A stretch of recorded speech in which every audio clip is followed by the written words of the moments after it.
Bismillahirrahmanirrahim. Assalamu alaikum. Respected students, how are you? I hope you have prepared and completed the previous lectures. I am delivering a lecture on the subject Educational Law. Today, I am going to present my lecture on the topic Main Sources of Law. This is the second part of the heading Main Sources of Law. Prior to this, I have presented the main sources of law like Quran, Sunnah, Hadith, Ijma and Qiyas. In this lecture, we are going to discuss the remaining two main sources of Islamic law. Let's start. First of all, the learning objective of the lecture. After completion of lecture, the students will be able to differentiate and tell different sources of law. Tell the process of ijtihad with examples. Explain the most authentic sources of Islamic law. Differentiate between ijtihad and fiqh with concrete examples. Fiqh.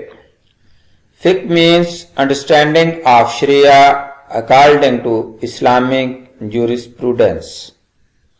Today, there are Hanfi, Maliki, Shafi and Hanbali are considered the main school of Islamic jurisprudence.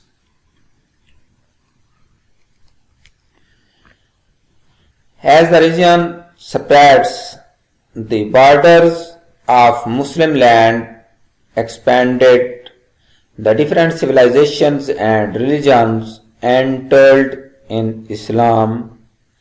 They took their own codes of laws. It is needed to be redefine those laws.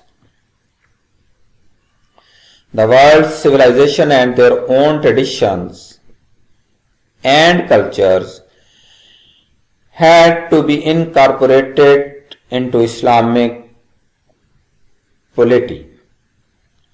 Fiqh helps us to better understand religion of Islam.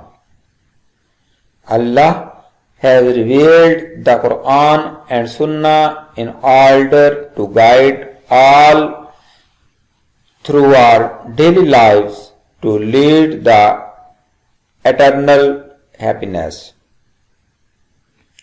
फ़िक़्ह का मतलब है इस्लामी शरीयत के मुताबिक मुख्तलिफ मसाइल का हल तलाश करना.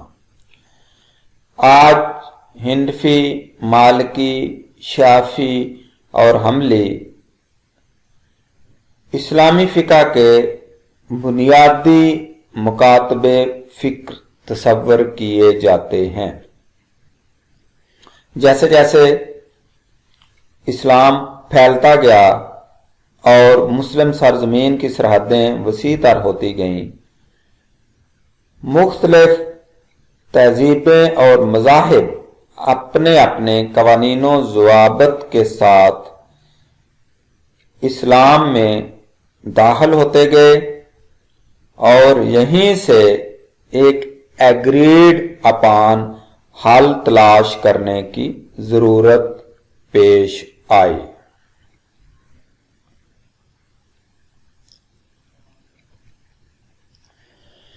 This was not achieved overnight. It took great foresight on the pen of Muslim jurists, being most elegantly brought out development of fiqh, the jurist's law. ये रातों रात मुमकिन नहीं हुआ.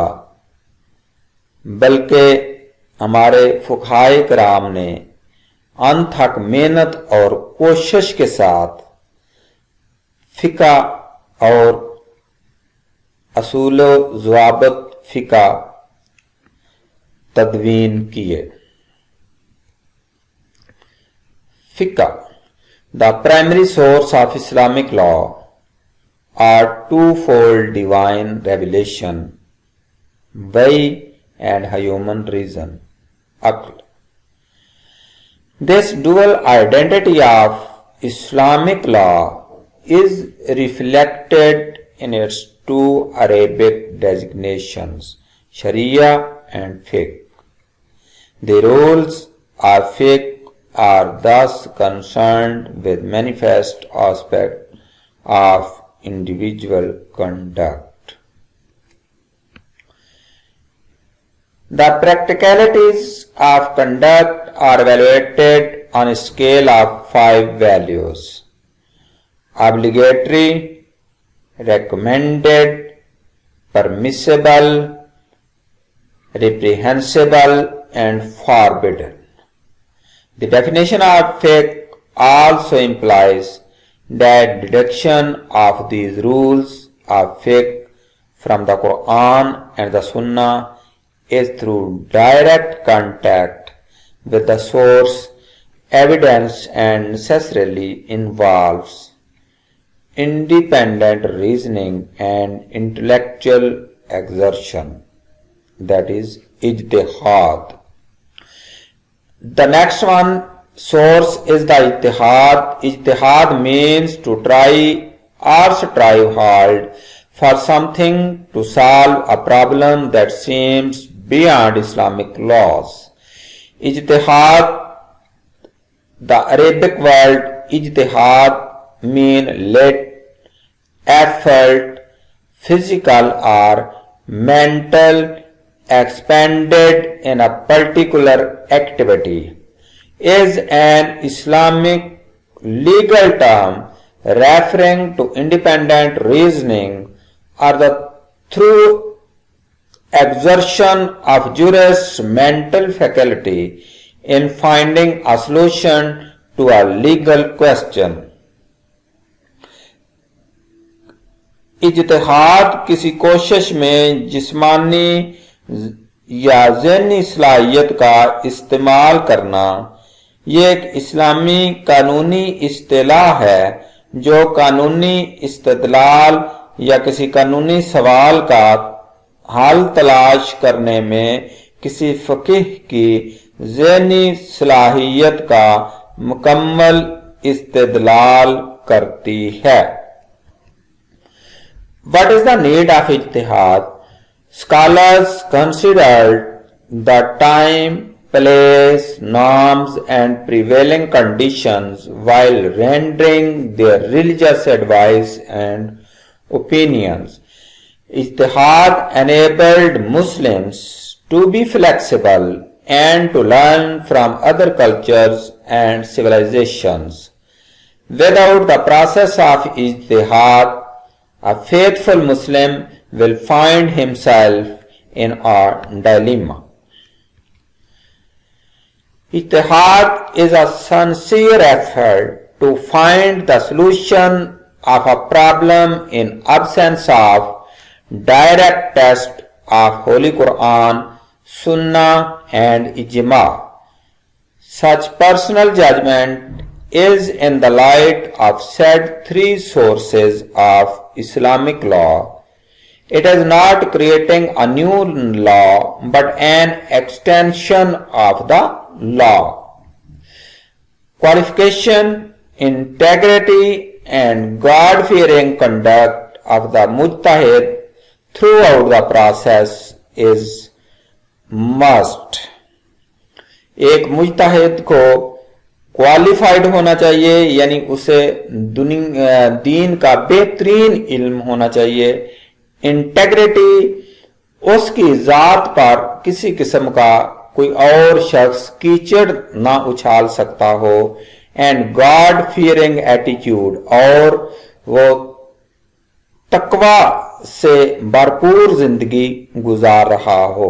ये 3 खुसूसियात हैं एक मुज्तहिद की। इज्तिहाद एंड होली प्रॉफिट सल्लल्लाहु अलैहि वसल्लम। The Prophet Muhammad sallallahu alaihi wasallam sent Mu'adh ibn Jabal to Yemen as a governor. He asked him how he would decide different matters in case of dispute among people or public.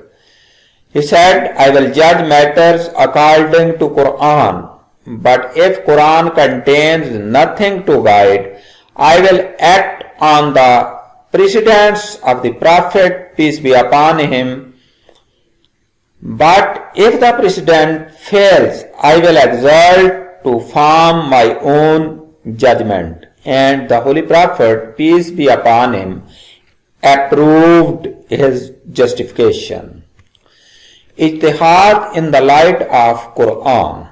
The Quranic verse, their affairs are conducted by mutual counsel.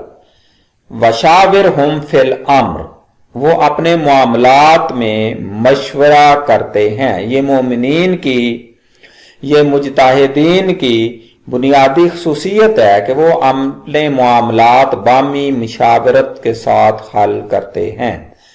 It was applied to its fullest extent by the Prophet, peace be upon him, in his private and public life, and was fully acted upon by the caliphs, the 4 caliphs.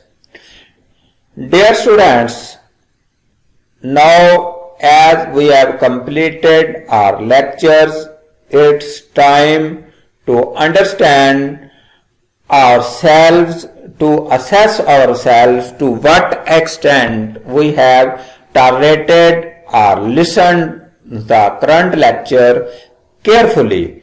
If we are able to answer these questions, we may find ourselves to be most informative about this lecture. These are the questions need answer from your own words to assess that either you have achieved the learning objectives that are presented at the beginning of start of the lecture. So the first question is, what are the main sources of law? The second question is, tell the sources of law with examples. The third question is, explain the justification of ijtihad in the light of Quran. The fourth question is, differentiate among ijtihad and fiqh with examples.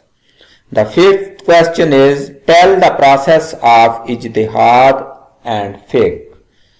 And the last one question, explain the salient features of Islamic law and justify that Islamic law support the natural abilities of a human being. Students, thank you very much for listening the lecture intensively, carefully, and with most intensive motivation.